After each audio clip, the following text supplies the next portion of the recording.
y muchas gracias por su asistencia. Esta tarde nos reunimos aquí para continuar con las primeras jornadas sobre la República, la Guerra y el Exilio, organizada por la Fundación Casa de Medina Sidonia y por la Cátedra Guzmán el Bueno. La semana pasada tuvimos la suerte de contar con la participación de doña Soledad Maura, don Manuel Toribio García y don José Antonio Viejo Fernández, que de nuevo convirtieron este Salón de Embajadores en un aula de formación, lo cual nos permitió adentrarnos en la figura de don Fernando de los Ríos, embajador de España en los Estados Unidos durante la Segunda República, así como en la situación de Sanlúcar de Barrameda durante el mismo periodo. Ponencias en las que fuimos de lo internacional a lo particular y tras las cuales se desplegaron interesantes debates.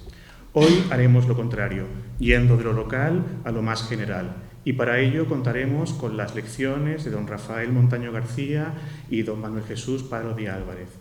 Presidiendo el acto, como organizadora, se encuentra doña Lilian Dalman, presidenta de la Fundación, que a la postre cerrará la jornada de hoy. Y como la tarde viene densa y cargada de interés, sin más dilación, tiene la palabra, por favor, don José María Vidal Vargas. Muchas gracias.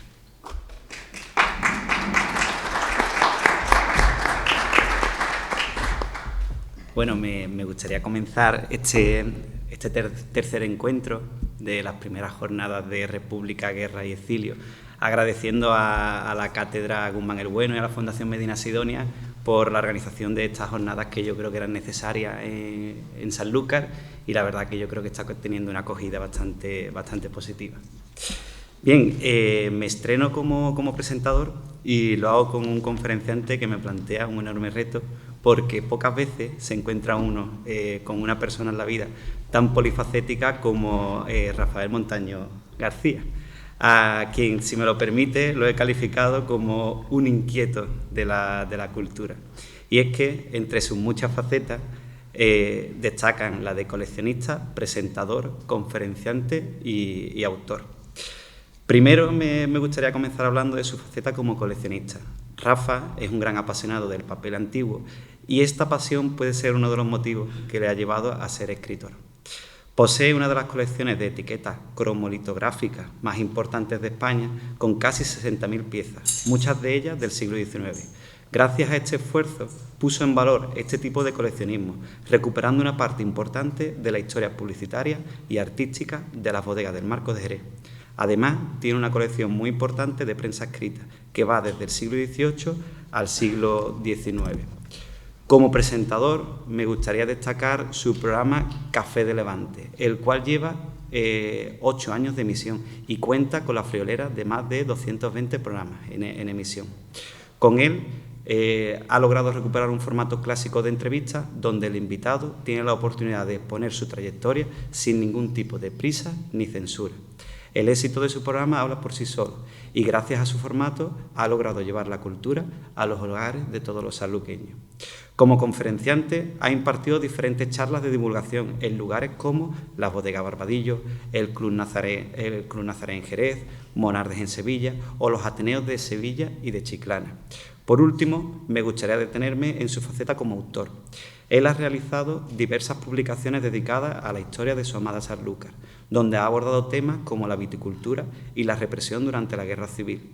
Sus artículos han sido publicados en revistas tales como Las Piletas, Gárgori, Sanlúcar, Andalucía en la Historia y La Caña.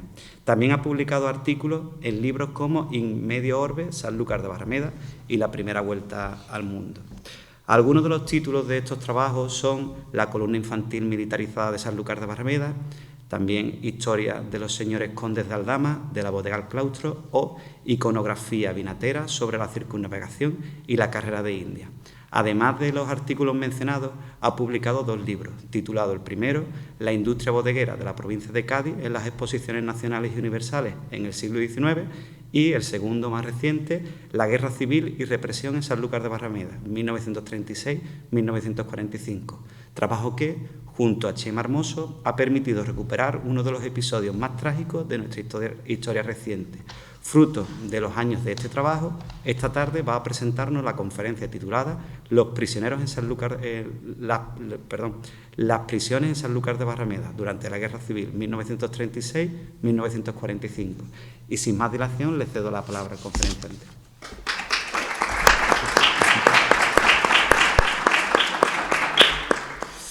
Bueno, muy buenas tardes a todos. Para mí es un placer encontrarme con todos vosotros hoy aquí. Me sumo a los agradecimientos de mis compañeros, a la Casa Fundación Medina Sidonia por ser baluarte, ser buque insignia de la cultura en Sanlúcar de Barrameda durante tantísimos años y, por supuesto, por hacer posible estas nuevas jornadas de historia y de cultura aquí en nuestra localidad. Antonio, a José por su magnífica presentación, me siento ciertamente halagado, ¿no?, cuando me dicen tantas cosas bonitas, con lo cual se lo agradezco enormemente. Bueno, yo vengo a hablar un poco sobre las prisiones en Sanlúcar de Barrameda durante la Guerra Civil, que es un pequeño extracto, un capítulo del libro que publicamos hace unos años. Pero también vamos a hablar un poco y nos vamos a poner en un espacio contexto-tiempo para hablar un poco de la Guerra Civil y cómo fue esos meses antes del conflicto, durante el conflicto y después la represión. Antes de seguir, me gustaría también disculpar con todos vosotros la ausencia de mi compañero José María Hermoso, de Chema, porque él ha sido mi compañero de andanzas en este libro, ¿no? Un libro que se publicó hace un par de años, como muchos de vosotros sabéis, y que nos costó pues 5 años de duro trabajo, de mucho archivo, de mucha recopilación de información, donde transcribimos miles de documentos y que le dimos forma, ¿no? Intentamos darle forma a la gran historia de la Guerra Civil, un puzzle desarmado con miles y miles de piezas que era necesario poder ordenar cronológicamente para acercarnos lo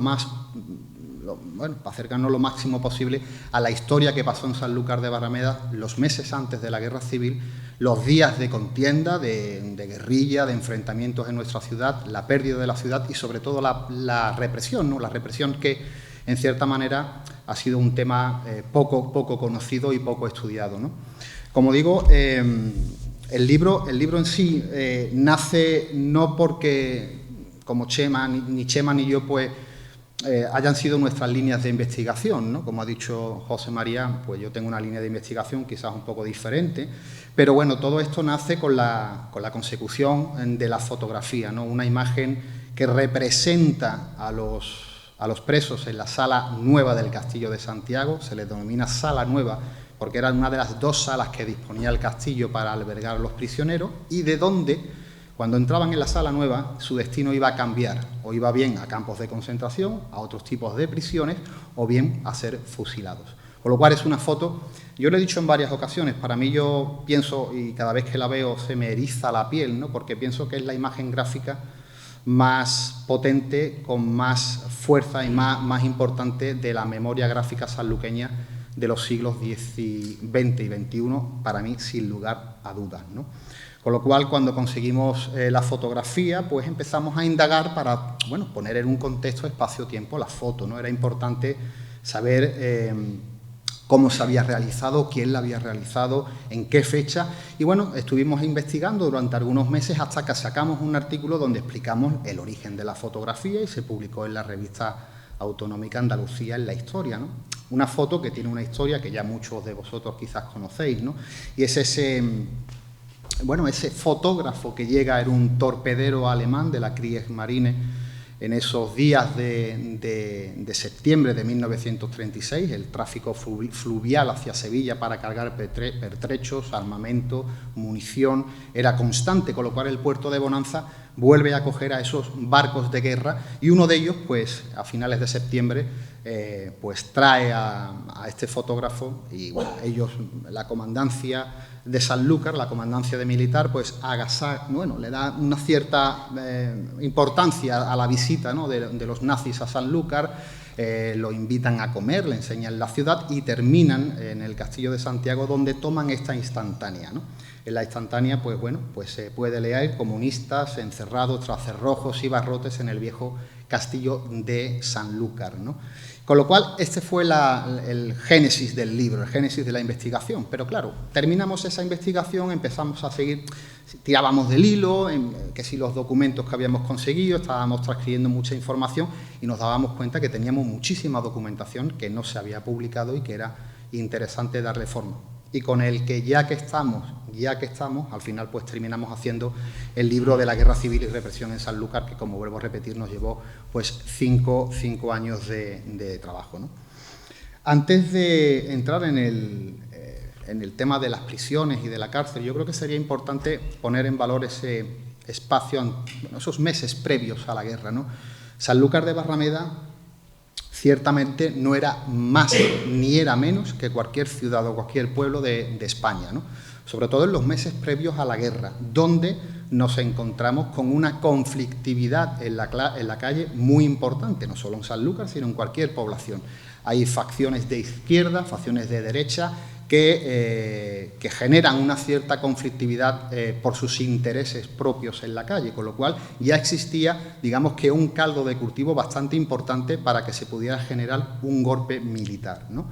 Aquí, en esta primera diapositiva, pongo varios puntos que creo que son importantes de atender, ¿no? Primeramente, las elecciones generales de febrero, donde el Frente Popular pues consigue la victoria en las urnas. Y aquí en Sanlúcar, pues el Partido Socialista Obrero Español, Izquierda Republicana y Unión Republicana terminan haciéndose con el poder, ¿no? En este caso sería presidido por el alcalde socialista Bienvenido Chamorro, que, como muchos y creo que todos conocéis, fue ignominiosamente fusilado a comienzos de agosto de 1936. Bueno, hay una conflictividad en la calle, y es cierto, en Sanlúcar, por supuesto, ¿no? Nos encontramos con los sindicatos no más importantes, sobre todo la CNT, la Confederación Nacional del Trabajo, que era un sindicato mayoritario en Sanlúcar, y los miembros de la UGT pues llevaban las huelgas de arrumbadores y marineros en Sanlúcar, una huelga revolucionaria. Sanlúcar ha sido tradicionalmente, es una ciudad con una larga tradición ácrata. Lo tenemos que ir a finales del siglo XIX para darnos cuenta del movimiento internacionalista que tiene Sanlúcar de Barrameda, ¿no? Esos años de 1870 en adelante, la cantonal, ¿no?, que triunfa en Cartagena, en Sanlúcar, los años 10, 20 y 30 en nuestra localidad, son tremendamente importantes para el movimiento anarquista. Una situación que José Antonio Viejo Fernández explica muy bien en sus trabajos, ¿no? Tenemos que darnos cuenta de que la Sanlúcar de aquellos años es una Sanlúcar donde hay una alta tasa de analfabetismo, donde hay una desigualdad social latente y palpable en cada esquina de nuestra ciudad, ¿no? Donde la gran masa del terreno productivo está en manos de muy pocas personas, muy pocos terratenientes, muy pocos burgueses, con lo cual eso genera una tensión y una enorme desigualdad, con lo cual digamos que esos anarquistas sanluqueños que luchan en Sanlúcar y fuera de Sanlúcar son personas muy curtidas en la lucha obrera y en la lucha campesina de la época, ¿verdad? Mira, aquí hay un dato muy interesante que tenemos publicado en el libro, que es esa conflictividad que existe, pero podemos ver, por ejemplo, los miembros que tenía la CNT en Sanlúcar, y esto realmente no es moco de pavo. Estamos hablando que Sanlúcar se movía mucho por el movimiento anarquista, por la CNT, y esa CNT estaba ramificada en sociedades obreras y sociedades campesinas que, bueno, pues cada uno mantenía su plaza dependiendo en qué función laboral se movían, ¿no? Podemos ver que la Sociedad de Viticultores La Sembradora tenía 2.277 afiliados. La Sociedad de Marineros, el Despertar Marítimo, que tuvo una importancia muy grande en la Guerra Civil en Sanlúcar, tuvo más de 725 afiliados. Tenemos la Sociedad Obrera del Ramo de la Construcción, La Constancia, con 1.806 integrantes. La Sociedad del Ramo de Pescaderías y similares, La Lealtad, con 87, los dependientes de bebidas y camareros El Sol, con 55, la Sociedad de Mecánicos Conductores de Automóviles, 89, y la Sociedad de Mecánicos Navales o la Sociedad de Herederos y Oficios El Despertar, con 70. Aquí ya de momento, por una suma que podemos hacer, casi nos vamos a 5.500 personas que están afiliadas a la CNT, al movimiento anarquista en Sanlúcar. En este caso no tengo el cuadro de la UGT. El cuadro de la UGT era algo menor, lo tengo por aquí anotado. Por ejemplo, la Sociedad de Arrumbadores El Amanecer tenía 210 personas, el Centro Obrero de Oficiales de Toneleros tenía 35, la Sociedad de Panaderos 85, más todos sus simpatizantes, con lo cual estamos hablando que el movimiento, digamos que el movimiento obrerista, ¿no?, el movimiento sindicalista en Sanlúcar podría estar rondando entre los 6 y los 7.000 afiliados, que es un número muy importante y que yo siempre he pensado que si la situación de la guerra civil en Sanlúcar no hubiera durado 3 o 4 días de conflicto, con este número de anarquistas y de sindicalistas en la calle, se podía haber hablado de una guerra muchísimo más larga y más cruenta en nuestra ciudad, que ya lo fue. Bueno, cuando hablamos del golpe militar, todos pensamos en ese 18 de julio, nos podemos poner en un espacio, ¿no?, una imagen de esa radio dando las noticias del levantamiento militar en algunas ciudades africanas, ¿no? Hay un cierto descontrol, es todo bastante confuso. Pero fíjese esta nota que encontramos y que está publicada en el libro y que me parece tremendamente interesante, porque cuando nos vamos a la historiografía española hay muchos que dicen que a la República le cogió desprevenido, que no se lo vio venir. Otras fuentes dicen que sí, que ellos sabían que se podía estar fraguando un golpe militar inminente. Pero fíjense la potencia y la información que llegaba a tener el movimiento anarquista en España, y en este caso en Sanlúcar, que el 1 de julio tuvo una reunión de los anarquistas del ramo de los viticultores organizados por obreros, que estaba organizando a los obreros para enfrentarse a un posible alzamiento militar. Estamos hablando que 17 días antes de que la guerra civil estallase en España, el movimiento anarquista en Sanlúcar ya se había reunido para armarse, para empezar a buscar armamento, porque tenían notificaciones que daba de que había un golpe militar que podía ser inminente. La verdad que me parece un dato tremendamente interesante. Además, la rama del anarquismo en Sanlúcar tiene dos vertientes importantes. Está la rama del anarquismo clásico, el anarquismo forjado en los finales del siglo XIX, los años 10, años 20, de Francisco, más conocido como el Rubito, ¿verdad? Y después está el ala más de acción directa, de ese anarquismo nuevo de los años 30, un anarquismo un ala mucho más dura, un ala más aguerrida, más combativa, donde no había tantas palabras, sino más acción directa, que era la que llevaba Rafael García, ¿verdad? Pues estos estuvieron presentes en esta reunión, donde ya se empezaba a atisbar de que había que armarse 17 días antes para un posible levantamiento militar. El golpe militar, ¿cómo es la Sanlúcar, ¿no?, de la guerra civil en sí, del 18 al 21 de julio? Bueno, lo más importante es que el día 18, el día 19, cuando ya el golpe está en la calle, cuando ya empieza a haber guerra en España, Sanlúcar lo que comienza a hacer, lo primero que hacen es la incautación de automóviles y de gasolina. Evidentemente, dos cosas fundamentales si quieres mantener un cierto desarrollo de esa defensa, ¿no? Con lo cual nos encontramos que los días 19 la CNT y miembros socialistas y ugetistas empiezan a recorrer las haciendas, empiezan a recorrer la campiña sanluqueña, los grandes cortijos y casas particulares en busca de armamento. Necesitaban urgentemente armas. Se asalta el pósito municipal, se asalta la ferretería, el candado, el Sport sanluqueño, donde se van haciendo con ciertas pistolas, carabinas, escopetas, municiones, algunos explosivos, para poder enfrentarse a las tropas que debían de estar, o de manera inminente debían de llegar a Sanlúcar. Bueno, hay muchísimas historias, realmente esto es una pincelada, en el libro se cuenta perfectamente, punto por punto, todo lo que ocurre entre el 18 y el 21 de julio, que es el día que Sanlúcar cae definitivamente en manos golpistas y se acaba la resistencia. Bueno, hay datos muy importantes como se detienen a los líderes de la derecha local, ¿no? Hay un dato muy importante que me lo he saltado antes en la diapositiva anterior y me lo he recordado ahora y no quiero dejarlo pasar, que es que en esos meses, esos días previos o en esos meses previos al alzamiento se detienen a los miembros más recalcitrantes de la derecha sanluqueña. En este caso nos encontramos que entre los meses de enero, febrero, marzo, abril, mayo y junio van entrando paulatinamente en la cárcel real, en la cárcel de la Plaza de la Paz y posteriormente en la prisión del Puerto de Santa María, los miembros más recalcitrantes de la derecha sanluqueña. Eso es una instancia que viene del gobierno republicano de arriba, pero aquí en Sanlúcar también se toma esa determinación porque, como dicen nuestros amigos mexicanos, estaban calentando la plaza. O sea, había un cierto terrorismo callejero que se pudo ver, aunque las elecciones en Sanlúcar fueron bastante tranquilas, pero hubo ciertos choques, ¿no? Ciertos choques por el tema de la publicidad, por un bando, por otro, y se estaba, digamos, que poniendo la cosa bastante tensa, con lo cual la alcaldía del Partido Socialista va encerrando a miembros importantes de la falange sanluqueña, como José Ñudi Ruiz de Somavilla, como Pedro Barbadillo Delgado, como Jerónimo Angulo de Otaolarruchi y otras personas más que van entrando y saliendo paulatinamente de la cárcel. Y esto es un dato muy importante porque después voy a formular una pregunta que tanto a Chema como a mí nos han rondado muchas veces la cabeza, ¿verdad?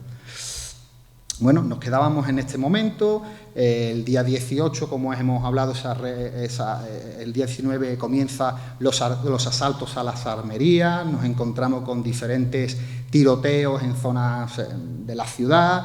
La primera defensa se intenta hacer en el paraje como Palo de la Bandera, en el Arroyo Hondo, en una confluencia entre la carretera de Jerez y Sanlúcar, donde los sindicalistas no mantienen un enfrentamiento, sino más bien hay una cierta desbandada, aunque en otra documentación que nos hemos encontrado se dice que sí hubo una cierta serie de explosiones donde explotan un puente que hay allí, donde hay algunos heridos y tal, pero no, es una historia que se pierde un poco en el tiempo, ¿no? Se asaltan los cuarteles de la Guardia Civil, se organizan barricadas en la carretera de Jerez, entran los primeros retenes a Sanlúcar, conocemos toda la triste historia de los fusilados de la Cuesta de Ganao, ¿no? Que perfectamente trabajó Macarena Tallafigo cuando esos regulares se equivocan de casa y entran en una equivocada y matan a sangre fría a todas las personas, una familia de chipioneros, pero pese a eso nos encontramos con una Sanlúcar conflictiva. Yo he escuchado muchas veces, en Sanlúcar no hubo una guerra. Bueno, hubo una guerra de 4 días, ¿no?, antes de que cayera, pero en esos aspectos sí hubo una cierta defensa. Hubo el ataque a telégrafos, que fue lo último que se produjo, hubo el corte de telégrafos, el levantamiento de las vías férreas, hubo una importante batalla en la zona del Barrio Alto, ¿no?, la zona del Cantillo, donde fallece algunas personas. En fin, que hay una serie de asaltos y entre los días 19 y 21, que es lo que hace el movimiento, digamos que es lo que hay realmente de batalla en Sanlúcar, ¿no?, hasta que el día 21 se detiene todo, ¿no? En este caso podemos ver a Salvador Peña González, una foto del concejal del Partido Socialista de 1936, que también muere fusilado. Además, este hombre fue quizás muy maltratado, ¿no?, por las denuncias del momento, ¿no?, porque se detienen a Celedonio del Prado y a José Díaz Trechuelo, el abogado, y hay una turba que quiere lincharlos en la Plaza del Cabildo. Él, que es un propietario del centro de la calle ancha sanluqueña, se interpone ante ellos, intenta ayudarlos para que no suceda nada, los desplaza a la cárcel del Castillo, hasta que al final, a la cárcel real, perdón, hasta que consigue salvarles la vida, pero posteriormente un informe de conducta demoledor lo acusan y lo fusilan, ¿no? Bien, el 21 de julio, que es uno de los días ya finales de ese conflicto armado en Sanlúcar, hay un nuevo levantamiento obrero liderado por el cabo José Canalejos. Era un militar convencido, un republicano convencido, que vuelve a unir a todo lo que estaba disgregado, ¿no?, a todo el grueso anarquista y socialista que estaba disgregado por las calles de Sanlúcar, cada uno de manera inconexa, atacando en un sitio, en otro, con una barricada. No había una cierta unión, no había un trato militar, en nada de eso, con lo cual era todo bastante caótico. Él consigue reunir a todas esas personas con la idea de atacar telégrafos y hacerse, ¿no?, con Sanlúcar nuevamente, que estaba muy mal, ciertamente estaba mal, digamos que mal custodiada. Había muy pocos miembros todavía de las fuerzas represivas en Sanlúcar, con lo cual era una idea de intentar volver a tomar la ciudad del día 21, ¿no? Hemos comentado los fusilamientos de la calle en Ganao, la entrada de los regulares, y comienzan las detenciones. El 21 de julio termina todo con el asalto fallido a telégrafos, con lo cual hay una desbandada en Sanlúcar, los obreros y sobre todo los marineros empiezan a huir porque realmente la ciudad se había perdido y no había manera de recuperarla. ¿Y esto cómo ocurre? Bueno, pues la verdad que por tierra era difícil, ¿no? Por aire imposible, con lo cual, ¿qué es lo que le quedaba? El mar. Muchos faluchos, muchos barcos de pesca son los que consiguen sacar de Sanlúcar a muchísimos marineros, a muchas personas que habían estado en el conflicto armado y que podían ser víctimas de la represión posterior, con lo cual todos huyen a Tánger, huyen a Marruecos y sobre todo su plaza final, que es Málaga, porque sigue siendo un bastión republicano importantísimo hasta por lo menos febrero del 37, ¿no? Que alberga a muchísimos sanluqueños que terminan enrolados en barcos de guerra, en otros frentes de batalla, y muchos de ellos regresarán en el año 37 y otros no, otros terminarán engrosando las filas de las milicias republicanas pues por todo el Mediterráneo y por toda Barcelona, ¿no? Llegado, en cierta manera, llegado a este punto, yo siempre me he hecho una pregunta tremendamente importante y que realmente no le encuentro una explicación, ¿no? En Sanlúcar, en los meses del terror que denominamos nosotros a la etapa de fusilamientos entre agosto y enero del 37, se producen 105 víctimas. Desde el 9 de agosto, tras la visita del general Valera. Esto es un punto muy importante. Pero antes de entrar en él, yo siempre me hago una pregunta muy importante. Y es, realmente, la represión que hubo en Sanlúcar, que fue una represión muy fuerte, muy brutal, surgió realmente como una respuesta a las posibles medidas represoras del gobierno del Frente Popular o del gobierno socialista en Sanlúcar. Nosotros particularmente pensamos que no, y sobre todo por datos muy importantes, porque es que durante el gobierno socialista en Sanlúcar, durante el gobierno del Frente Popular en Sanlúcar, no se produce ningún tipo de desmán, no hay desmanes en el gobierno, no hay ningún tipo de agresión hacia la burguesía local, hacia el movimiento terrateniente, hacia la derecha sanluqueña, ni incluso a los miembros de Falange ni de CEDA. No hay realmente una represión. Existen unos ciertos encarcelamientos preventivos antes del golpe militar, pero no hay nada realmente que haga prever que esa represión pueda ser tan grande y tan brutal, ¿no? Tenemos que entender que no existió lo que los golpistas han denominado siempre como ese terror marxista, ¿no? No existe en Sanlúcar. No hubo asesinatos, y esto es tremendamente importante. Tenemos que ser conscientes en que en Sanlúcar de Barrameda no muere nadie por parte del bando sublevado. Nadie. En Sanlúcar de Barrameda solamente muere un guardia civil, que es Manuel Caballero Fernández, y que muere aquí porque en Trebujena no hay hospitales y hay una emboscada por los obreros de Trebujena en el paraje de La Toya, donde atracan a un camión que venía con tropa militarizada desde Jerez a cargo del general o del comandante Salvador Arizón, y cuando entra en Trebujena, pues en esa zona denominada como La Toya, hay un cierto ataque, hay una emboscada donde hay 4 guardias civiles heridos y uno de ellos muy grave. Todos ellos son trasladados a Sanlúcar y este hombre posteriormente muere. Es la única víctima realmente que existe en Sanlúcar, pero no hay nada más. No hay una quema de conventos, no hay un terror eclesiástico, anticlerical, no existe nada de eso. Y por supuesto no se mata a nadie de la derecha sanluqueña, ¿no? No hay esa, con lo cual no entendemos que después haya esa cierta venganza, esa cierta represión tan grande. Estamos hablando de que son 105 víctimas y ahora voy a dar, no sé si llamarlo la noticia o la primicia, las últimas investigaciones de José María y mía ya han determinado que no son 105 víctimas, sino hemos encontrado a 2 más. 2 más que no están en este libro, porque la hemos encontrado el año pasado y estamos todavía trabajando, que son los hermanos Riscat, 2 hermanos que fallecen, que son, según la familia, asesinados en 1936, los 2, y que están registrados en el cementerio de Sanlúcar de Barrameda, pero no aparecen sus actas de defunción. Seguimos trabajando en ello, pero según el testimonio oral de su familia y lo que le contaron sus pasados y sus antiguos, ellos 2 están fusilados también. Aparece a pie de página en el libro, pero no está en la tabla de los nuevos fallecimientos, los nuevos fallecidos que ocurrieron en Sanlúcar de Barrameda, que gracias a nuestro estudio pudimos sacar algunos de ellos más, ¿no? Con lo cual tenemos a los hermanos Riscat. En Sanlúcar de Barrameda, por parte del bando republicano, del bando de izquierdas, como vulgarmente se dice, fallecieron, como digo, 105, más 2 que tenemos ahí todavía por terminar de estudiar, que son 105.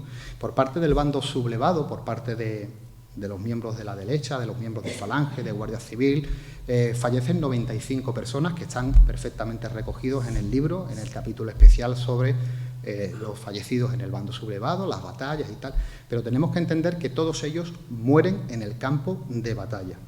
Todos ellos mueren en las filas, en el frente, combatiendo en las trincheras y en la toma de ciudades, con lo cual es una consecuencia de una batalla directa, de un enfrentamiento de un bando y otro. Ninguno de ellos son asesinados, a excepción de algunos fusilamientos, como fueron algunos miembros importantes, ¿no?, de la Sanlúcar de antaño, miembros de la Marina, de la Comandancia de Marina, tal, que estaban enrolados en grandes barcos y buques de guerra de la República Española. Claro, cuando hay el alzamiento, a ellos se les condenan por rebelión a la patria. Ellos habían jurado lealtad a la República y cuando hay el alzamiento militar y ellos acuden a ese alzamiento, con lo cual los cogen en zona republicana y sí es verdad que son fusilados en la zona del Mediterráneo, ¿verdad?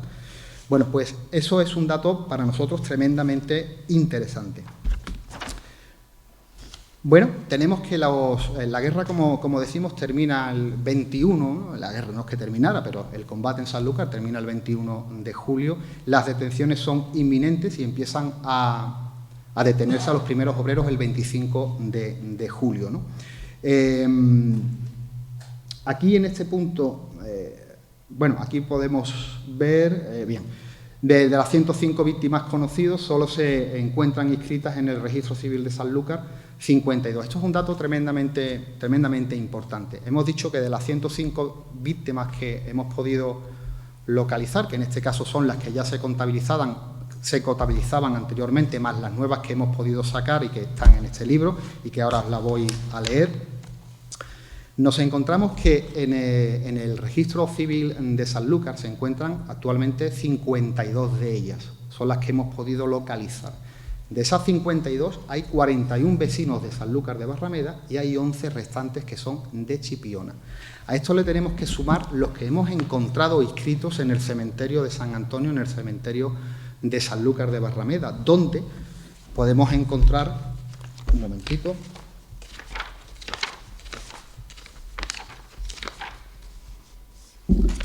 donde nosotros conseguimos localizar en ese cementerio de Sanlúcar, vamos a ver, la página 87.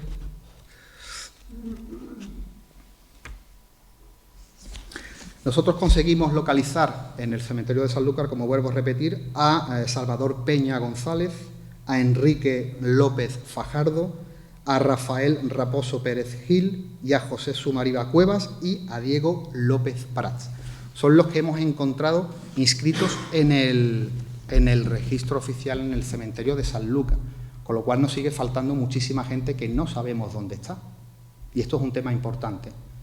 Tenemos que entender que cuando en aquella época se fusilaban a la gente en los términos del puerto de Santa María, debían estar registrados en el puerto de Santa María, y si se fusilan en los términos de Sanlúcar, entraban a ser inscritos en el registro oficial en Sanlúcar de Barrameda. Cuando nosotros hacemos la investigación que hemos hecho en el registro civil de Sanlúcar, tanto en el cementerio, encontramos lo que os acabo de decir. Hay 52 personas, 41 de Sanlúcar, 11 de Chipiona, más los 5 del cementerio. Y cuando nos acercamos a investigar al puerto de Santa María, nos dicen que en el cementerio del puerto solamente hay un inscrito de Sanlúcar de Barrameda, que es Arturo Jiménez, que es un antiguo militar retirado, que en el día del alzamiento, pues junto con el chofer anarquista David Fiteni, se va al puerto de Santa María en busca de explosivos y nunca regresa.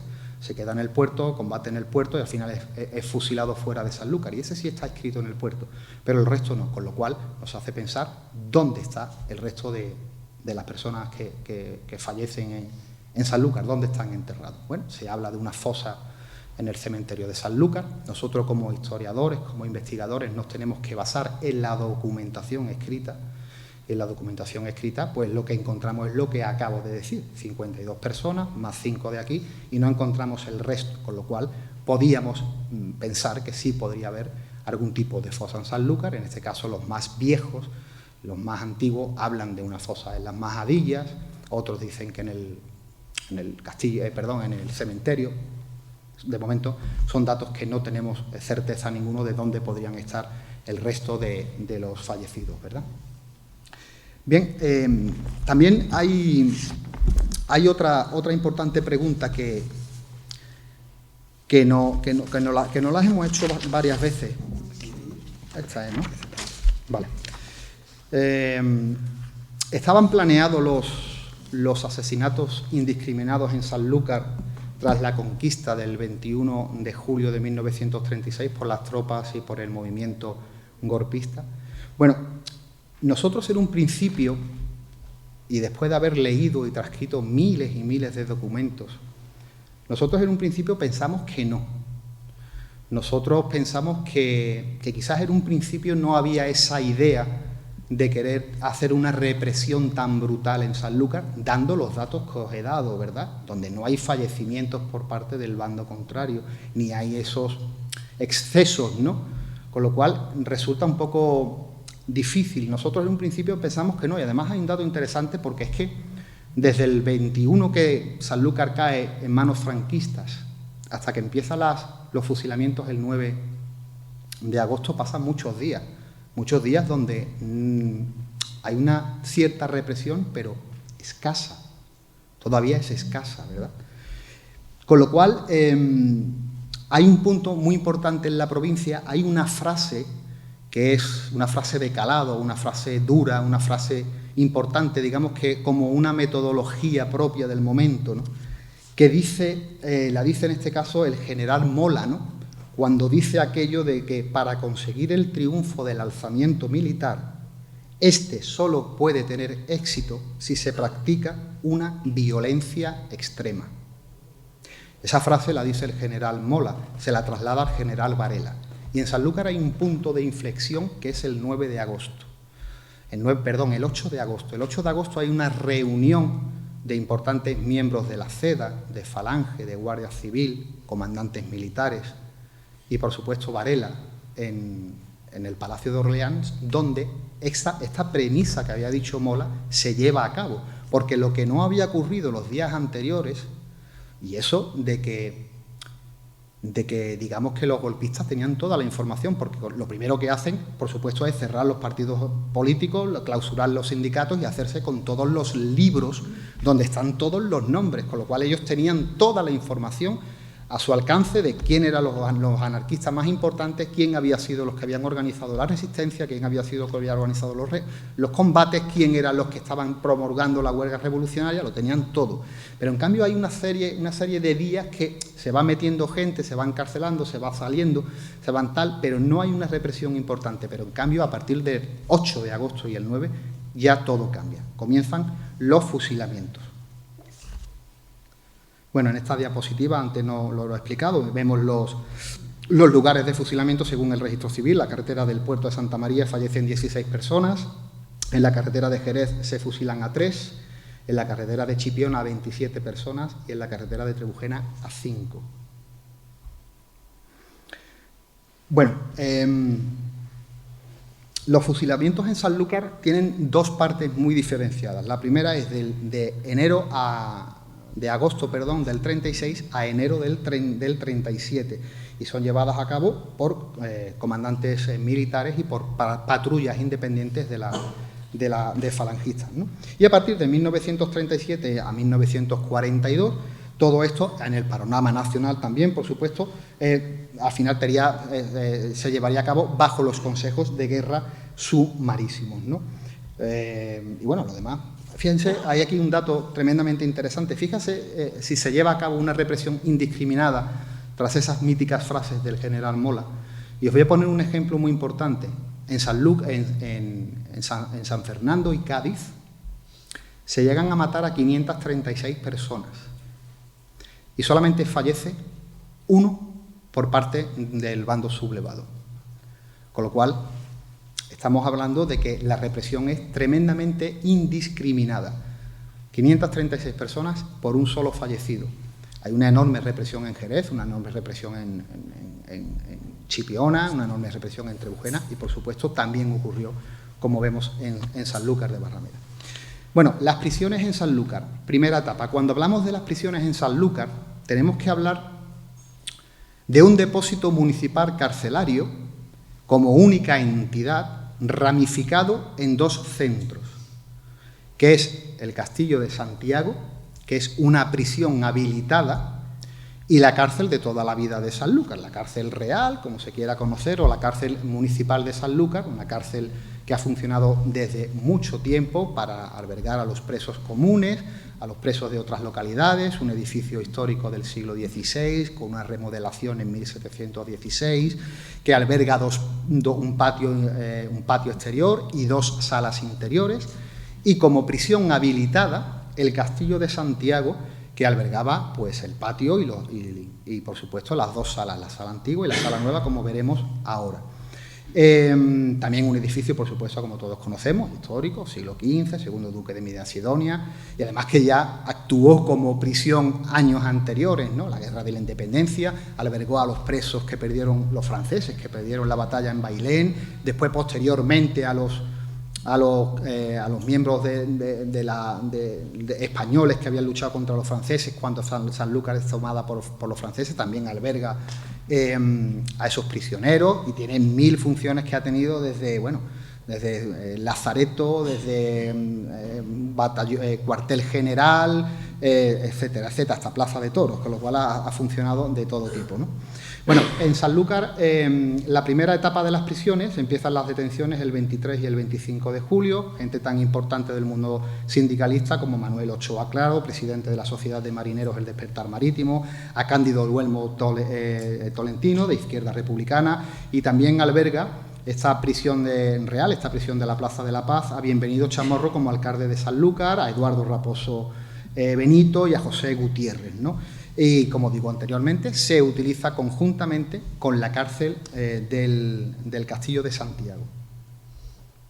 Aquí podemos ver unas estadísticas de los ingresos en la prisión de Sanlúcar en 1936. Podemos ver desde enero, febrero, marzo, abril hasta diciembre. Podemos ver cómo la gráfica lo muestra, ¿no? Como en agosto del 36 sube a 140 prisioneros, de esos 140 salen 82 y después paulatinamente 55 entradas, 42 salidas, 20 entradas, 46 salidas. Así nos podemos hacer una idea del grueso de prisioneros que van entrando en las cárceles sanluqueñas cuando comienza la represión.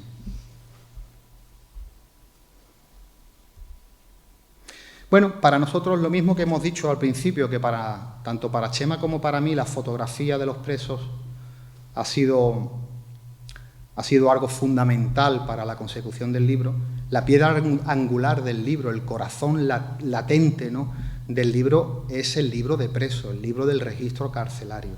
Un libro denominado del registro del depósito municipal que va desde 1936 a 1945, que se encontraba en el archivo y se encuentra en el archivo municipal de Sanlúcar de Barrameda con la asignatura 83-95 y es lo que fluye, lo que conforma la segunda parte del libro, donde se encuentran todos y cada uno de los presos que entran en Sanlúcar de Barrameda desde el 1 de enero de 1936 bajo el gobierno republicano hasta agosto aproximadamente de 1945, cuando definitivamente pensamos que la prisión provisional del Castillo se termina cerrando, ¿no?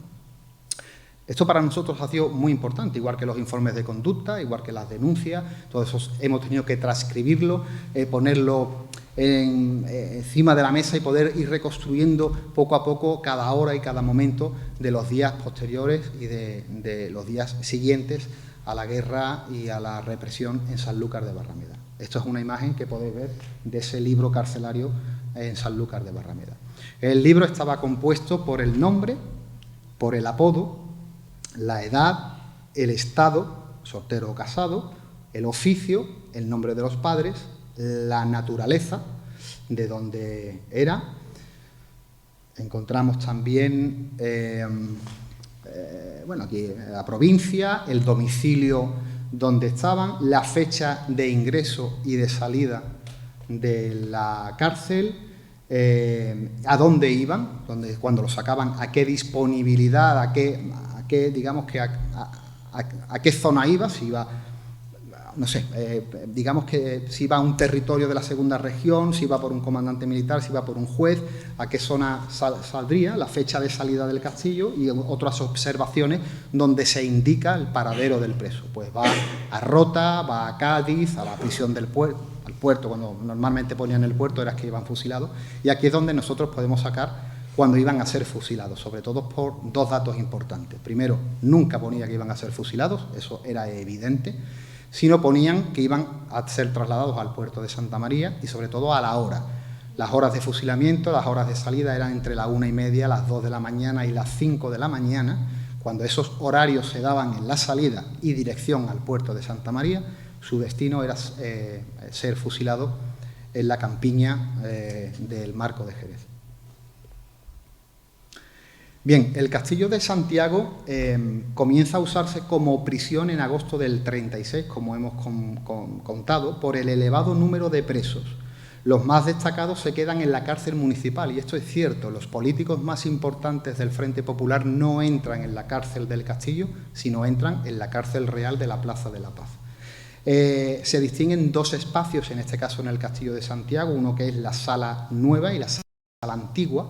Normalmente los presos estaban conviviendo tanto en una sala como en otra, pero cuando pasaban de la sala antigua, de la primera sala que está señalada, a la segunda sala, que es la que encontramos cuando entramos en el patio de armas a mano derecha, que es donde está tomada la fotografía de los presos, esa era porque iban a ser sacados próximamente. Próximamente serían enviados a un juicio, serían enviados a un campo de concentración, serían enviados a alguna otra prisión, Cádiz, puerto, incluso prisiones de fuera, del norte, de Madrid, de Barcelona, de Granada, o directamente para ser ajusticiados.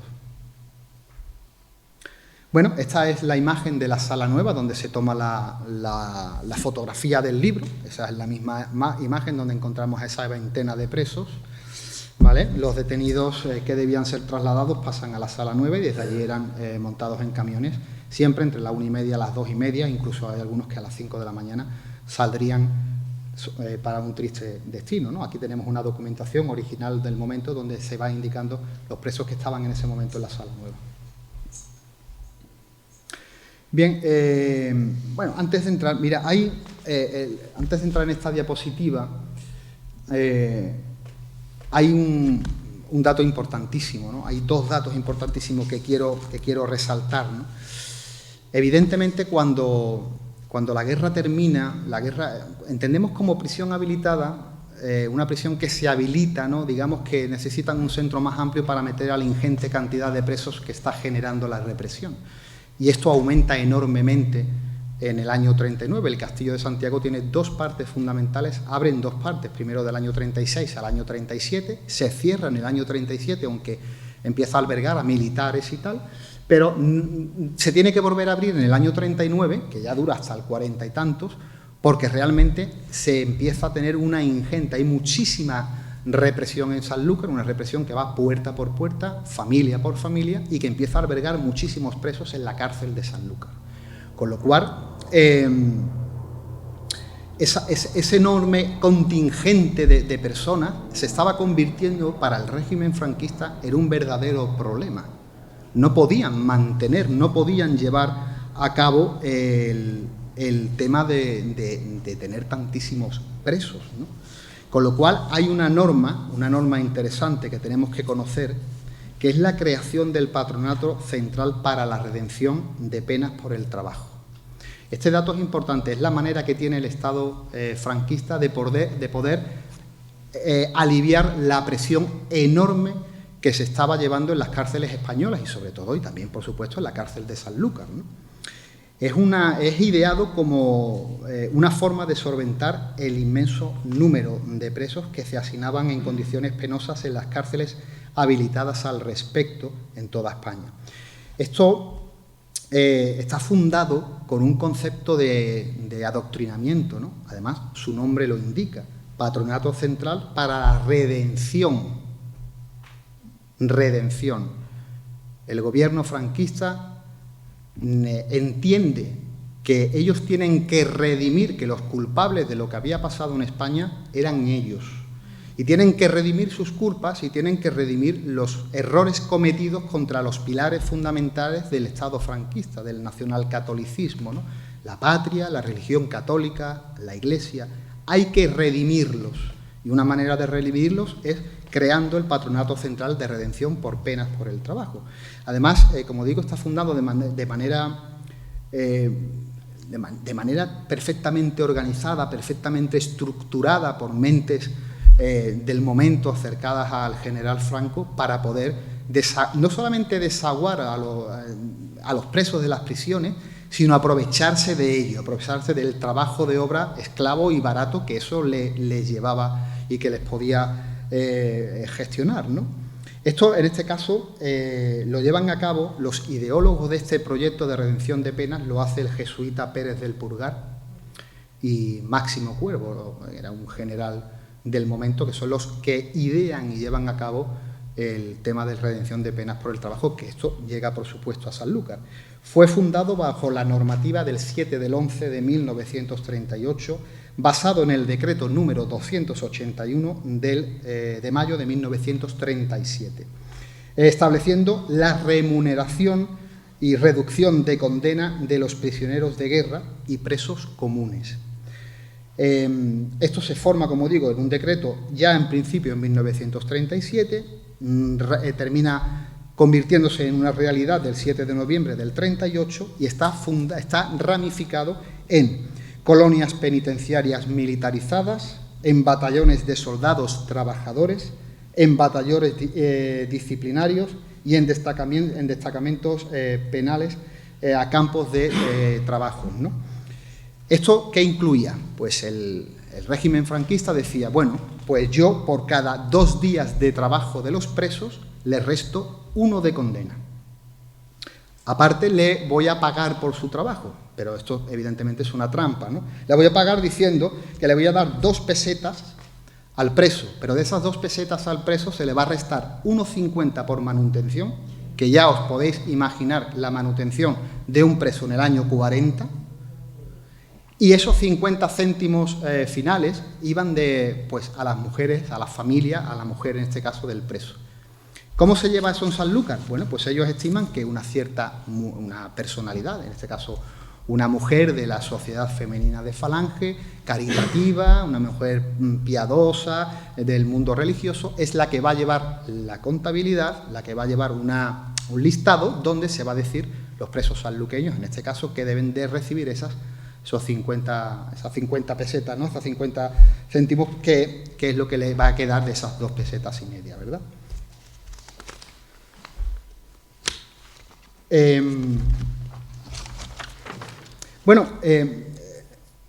Hay un dato estremecedor, ¿no? Se estipula que entre 1939 y 1944 fallecen en las cárceles habilitadas 140.000 personas. Enfermedades, maltrato, fusilamientos, venganzas, todo lo que nos podemos imaginar en el contexto, ¿no?, de represión absoluta la que se estaba encontrando la sociedad española, ¿no? En el libro tenemos en la página 192, y me vais a permitir, algunos de esos sanluqueños que son trasladados a campos de concentración. Hay muchísimos, desde Mauthausen hasta campos de concentración por toda España y algunos de Europa, ¿no?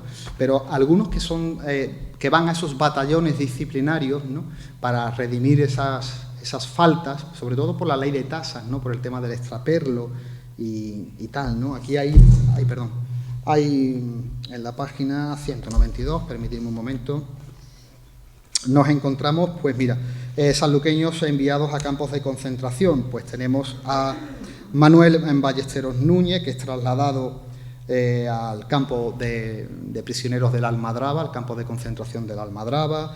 Tenemos a Antonio Cordero Arana, que es pasado a un campo de concentración en Zaragoza.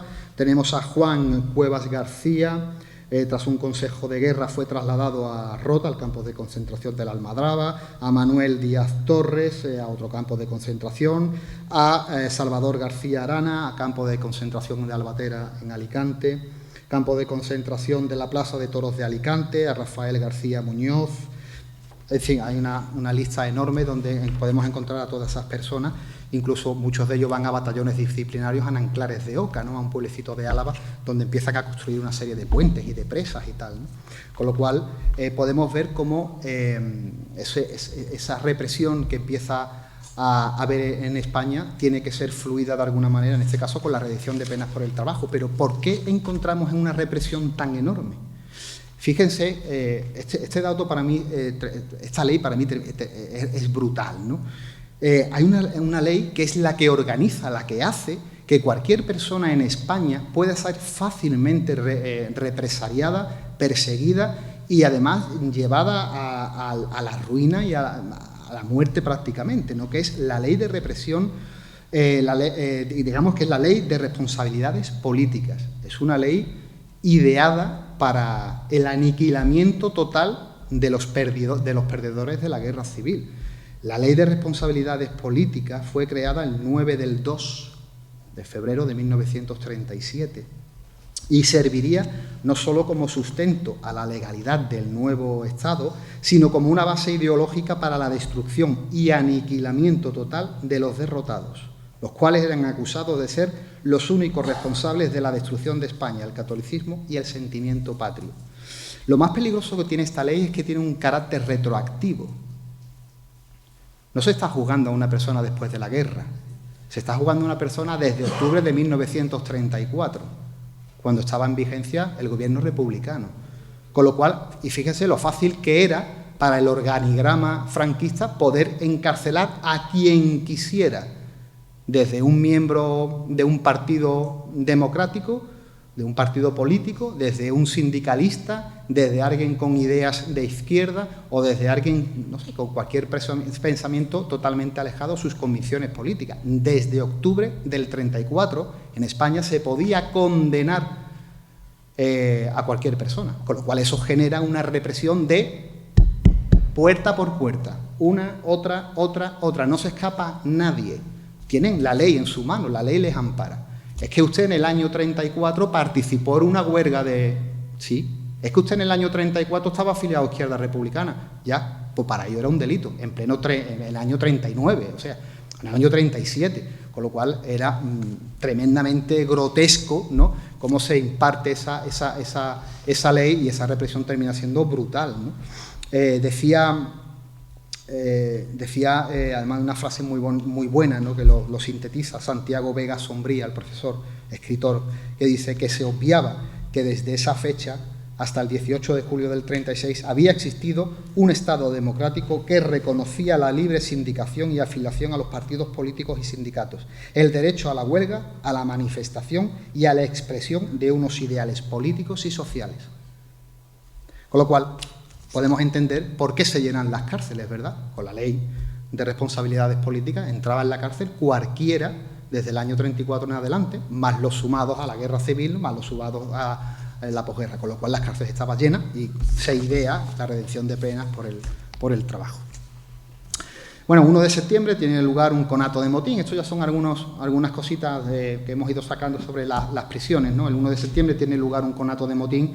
Los presos, cuando se negaron a ser trasladados de la sala antigua a la sala nueva, porque ya sabían lo que había en la sala nueva. Entre julio y diciembre de 1936 ingresaron en la prisión 296 personas, de las que salieron 236, las cifras oficiales, ignorando que se producen 88 ejecutados. Entre los presos encontramos a 10 mujeres. Aquí tenemos algunas estadísticas que son interesantes. En este caso, el número de entradas desde julio a diciembre del 36, 53 personas, 140, 55, 20...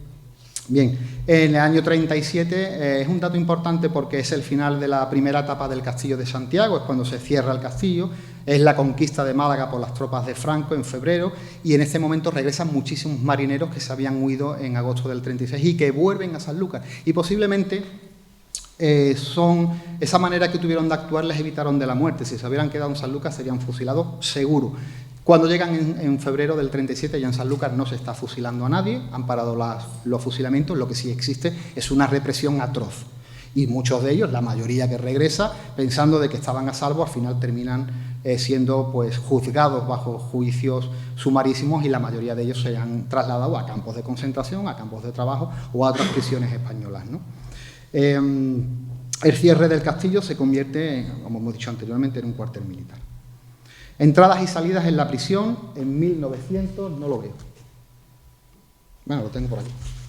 1938.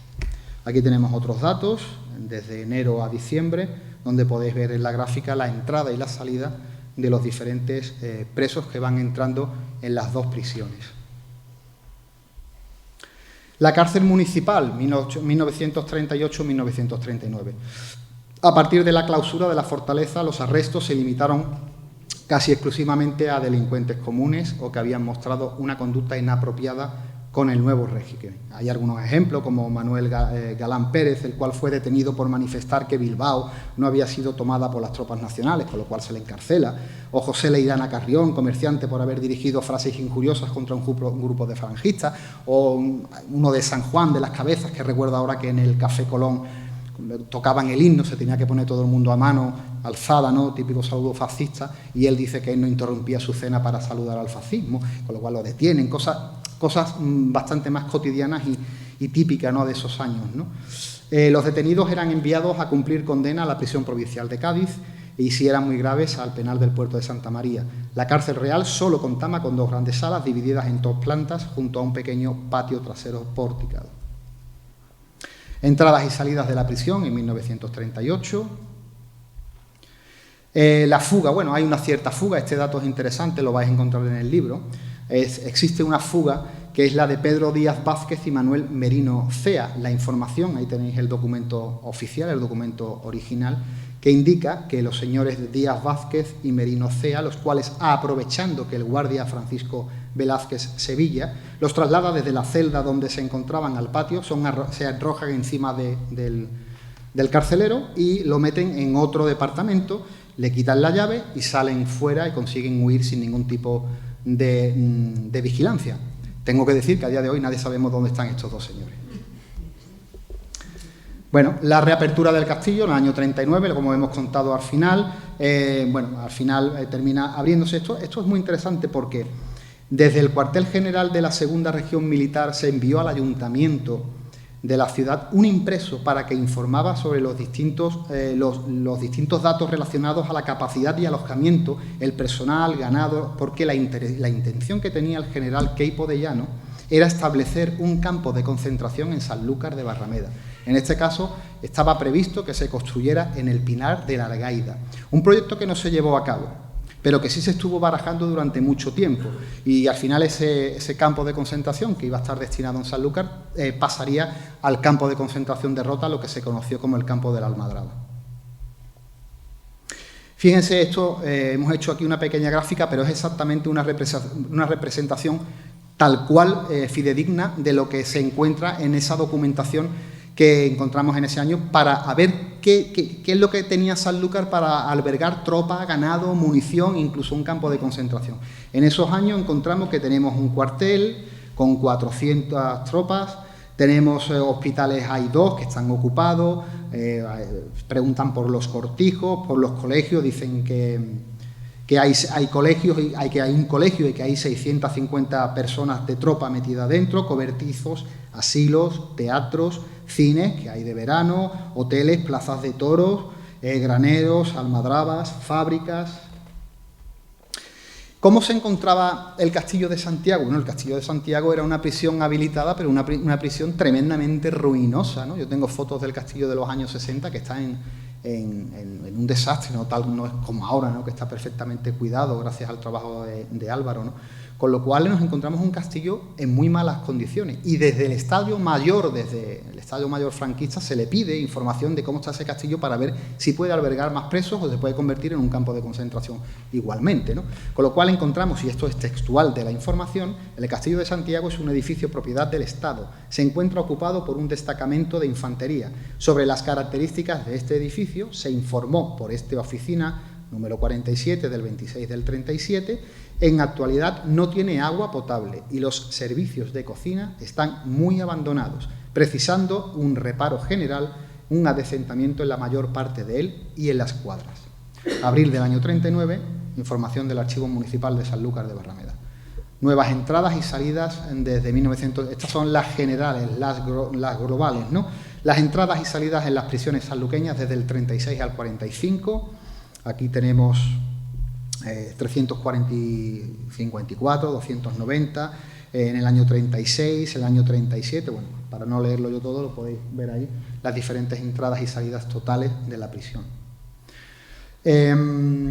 La cárcel al final también alberga muchísimos reclusos de otras poblaciones, sobre todo de la Sierra de Cádiz, Setinir de las Bodegas, El Castor, Ubrique, Bornos, Trebujena, Chipiona. Hay muchos problemas de higiene, enfermedades en la prisión, hay tuberculosis, hay sarna, que obligan, por el miedo a una epidemia, a hospitalizar. En el libro del depósito municipal carcelario nos encontramos en esas observaciones que decían al hospital, y nosotros decíamos, Chema y yo, oye, ¿será por maltrato? No, no encontramos nada de eso, no encontramos realmente un maltrato, encontramos de que entraban en un estado deplorable. Había presos que estaban 3 días, 2 semanas, pero había otros que estaban 2 años encerrados en una prisión en Sanlúcar, con lo cual su estado era en muy mal estado, ¿no? Con lo cual pasaban habitualmente a los hospitales para evitar las epidemias, ¿no? La carga económica de esos reclusos que estaban en las cárceles sanluqueñas era a cargo de los familiares, ya que debían alimentarles o recurrir al auxilio social del momento, ¿no?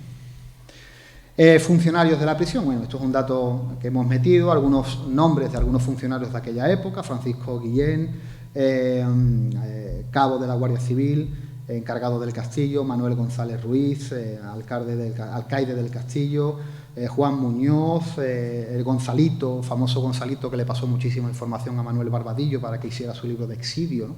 Se dice que este señor puede ser el que le dio los datos de la gente que salía por la madrugada, no los nombres, ¿no? Bien, en 1944 se envían a 16 sanluqueños al campo de concentración de Nanclares de Oca por delitos de extraperlo. En el año 45 pensamos, no lo tenemos seguro, pero que se cierra definitivamente las cárceles habilitadas en España, con lo cual pensamos que se cierra la de Sanlúcar también. Y entre 1936 y 1945 pasarían por la prisión 1.006 reclusos, no solamente de Sanlúcar ni de las localidades cercanas, sino de toda España. Encarcelados por rango de edades, de 11 a 20 años hay 149 personas, de 21 a 30 años 305, de 31 a 40 años 273, de 41 a 50 164, de 51 a 60 78, 61 a 70 años 22, 71 80, no lo veo. Vale. Encarcelados por sexo, hombres y mujeres, siempre hay muchísimos más hombres encarcelados que mujeres, pero también encontramos muchísimas mujeres que terminan entrando en la prisión de Sanlúcar. Ahí podemos ver algunos datos, desde 344 personas, hombres en el año 36 a 10 mujeres, y así paulatinamente, ¿verdad? Son datos estadísticos que podéis encontrar en el libro. Y poco más.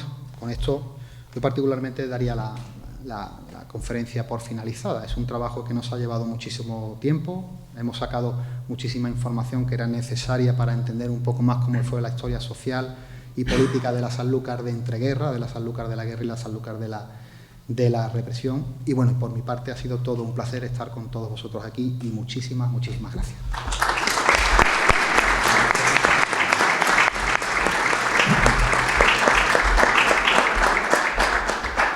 Bueno, muchísimas gracias, Rafa.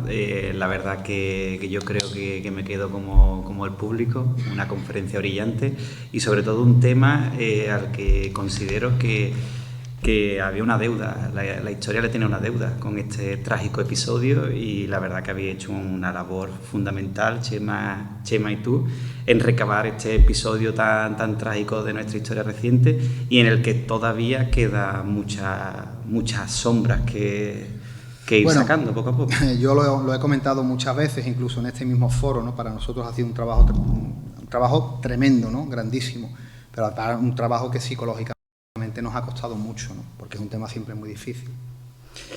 Y eso pues nos ha llevado a mantenernos en cierta tensión siempre, ¿no? Y estar muy expectante y muy vigilante, porque la verdad que el tema requería muchas horas de trabajo, mucha información.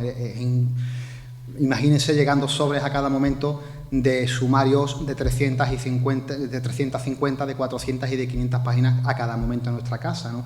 Centro Penitenciario del Dueso, Centro Carcelario de Navarra, Centro Penitenciario, Consejo Militar de Murcia, de Madrid, de Ávila, con lo cual todo eso, esa información había que procesar y ha sido una labor muy difícil, tanto de trabajo como física, pero sobre todo psicológica, ¿no? Ha sido muy complicada. Pero bueno, el fruto es lo importante, y el libro es magnífico, y yo creo que todavía tenéis campo para bueno, esto es un tema que no se acaba nunca, ¿verdad? Para seguir. Me gustaría abrir un pequeño turno de preguntas, sobre todo os pido que si tenéis preguntas que seáis directos con ellas. Y la verdad que he ido apuntando muchas dudas o cosas que me han llamado la atención. Y me ha llamado la atención mucho cuando ya realmente triunfa el golpe en Sanlúcar, a partir del cuarto día, que has hecho mención de ese grupo importante de personas, sobre todo anarquistas, que van a abandonar la ciudad por mar. No sé si existe una contabilización para sí, digamos, esos exiliados. Sí. Dentro, en el libro encontraréis una tabla donde vais a ver todas esas personas, además nombre por nombre, apellido, que salen por mar y que huyen directamente a Málaga. Incluso muchos de ellos al final se hacen hasta comandantes de barcos de guerra. O sea, hay ciertas personas que incluso desde Málaga, sanluqueño pilotando un barco de la Marina Republicana de Guerra, entra por la proa de Sanlúcar con la intención de bombardear y de entrar en Sanlúcar de Barrameda. Eso está demostrado, o sea que por eso se fortifica la costa, por eso se ponen las baterías en la zona de Monte Carmelo, la zona de las Piletas y toda la zona, que se traen ciertos cañones para fortificar la entrada, que era peligroso. Además, hay un dato muy interesante, que hay una batalla en alta mar en la proa de Sanlúcar. Cuando miramos la proa, veíamos la desembocadura, por la zona del Barco del Arroz, hay un barco con bandera noruega que intenta entrar en río arriba hacia Sevilla y es atacado, ¿no? Literalmente por un barco republicano, un barco de guerra, que lo bombardea e intenta hundir el barco porque sabía que traía pertrechos para Queipo de Llano, Sevilla. Y llega un avión fascista, hay un bombardeo, la gente lo ve desde la playa, hasta que el barco de guerra republicano desaparece, ¿no? Con lo cual, digamos que desde incluso Málaga hay que tener en cuenta que el Guadalquivir como río navegable hasta Sevilla era un punto fundamental para evitar que tanto armamento como personal tal llegara a Sevilla, ¿no? Pues perfecto, entonces me resuelve la duda. Y nada, si hay alguien que quiera hacer una pregunta o intervención, sí, por ahí. Yo, primero agradecer a todos los que trabajaron en esta labor, porque si no la historia estaría ocultada, y ya de por sí está ocultada por la destrucción de tantísimos documentos. Y como siempre, la historia lo escribieron solo los ganadores. Y en segundo lugar, tengo una pregunta. Cuando has dicho en la represión de las personas de pensamiento de izquierda, y lo ha relacionado con la persona del sindicalismo anterior a la guerra. Mi pregunta es muy sencilla. Las personas muchas veces estaban sindicadas solamente porque le daba acceso al trabajo. Sí, correcto. No porque tuvieran un pensamiento de izquierda, de derecha o de lo que fuera. Sencillamente porque si estaba en la CNT tenía más opciones de trabajar. Es cierto, sí, además lo explicamos también, es cierto lo que dices, que hay hombre, eso no quita de que Sanlúcar ya tiene una tradición anarquista desde siempre, ¿no? El movimiento internacionalista lo encontramos en Sanlúcar a finales del siglo XIX, y esa conflictividad la encontramos durante los años 10, 20 y 30, pero lo que dices es cierto.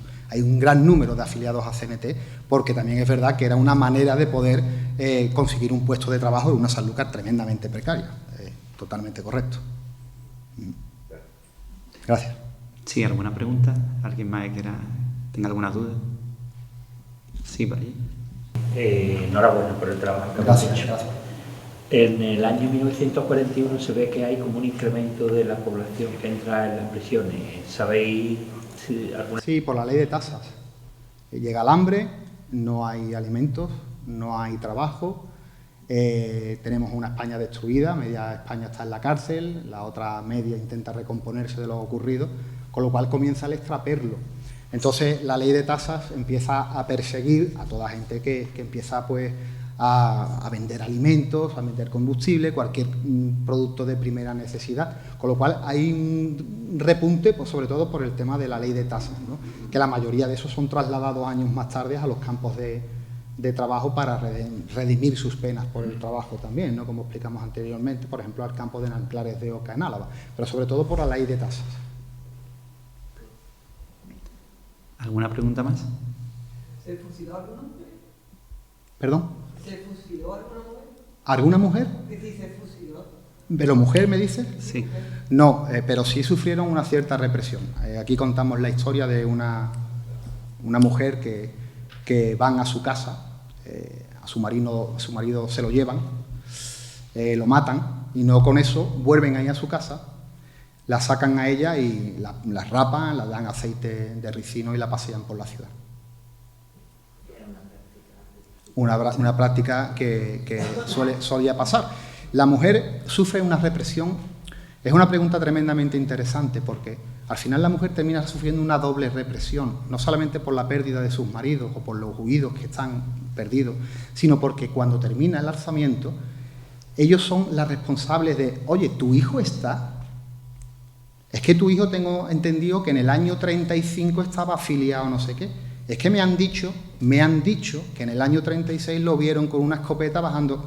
Tú no sabes si eso es cierto o no es cierto. Con lo cual, ellas realmente sufren una represión enorme, primero por la privacidad de cualquier elemento de primera necesidad, por la pérdida de sus familiares, sino porque sus hijos son fácilmente encarcelables todos ellos, ¿no? Y luego el señalamiento que van a sufrir durante toda la dictadura. Claro. Por ahí habían levantado la... ¿Quién era el informante de Manuel Barbadillo Rodríguez para su libro Exilio? Según entendemos, Gonzalito, alguien que le dicen Gonzalito, yo no conozco su nombre realmente, pero según la historiografía del momento, Gonzalito es alguien que a ciertas horas estaba en el castillo, anotaba a la gente que se montaba en los coches, en los camiones y tal, y esa información se la daban a él, se la daba a Manuel Barbadillo, y él pudo tener mucha información que si no es de esa manera era difícil hacerse con ella. Sí. Nada. ¿Alguna pregunta más? Vale, pues le cedo la palabra Anotar una reflexión al principio encima de la fotografía y el dicho alemán Hinterschlossen metafóricamente significa que algo no tiene solución de continuidad. O sea, ¿sí? Ya aquí, esa es una expresión que se usa en alemán, que no está sentenciado en alemán. Joder. Entonces, es muy interesante ya en esa foto, esta gente ya estaba sentenciada, sin juicio, sin nada. Y esa frase tiene un significado. Claro, nosotros lo que hacemos es... Nosotros la traducimos, pero claro, pero al final... Es una frase hecha. Entonces, algo que ya está sentenciado y que no tiene solución, ¿no? Entonces, eso desde el punto de vista filosófico es muy interesante analizarlo. Claro.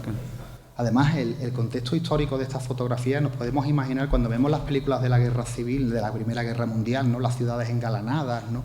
Cuando entra el ejército nazi, ¿no? La banda sonora, la orquesta en la calle, los niños, eso, además, los alemanes tan altos, ¿no? Esbeltos, ¿no? Esa imagen que parece que ha salido de La vida es bella la podíamos haber visto en septiembre de 1936 en Sanlúcar. Sí, aquí está el cartel. Aquí hicieron etiquetas de vinos. Y aquí está ese cartel. Es que me lo podía haber puesto en las diapositivas, pero bueno, es una... Aquí está la sección alemana con la sección gaditana. Este cartel lo tengo yo original, que fue lo encontré en un rastro y digo, ¡guau! Vaya tela. Bueno, estos eran los mismos que pululaban, ¿no?, por Sanlúcar, por San Fernando, por Cádiz, ¿no?, por toda la costa. Bueno, pues le cedo la palabra a Antonio para que continúe con el siguiente conferencia.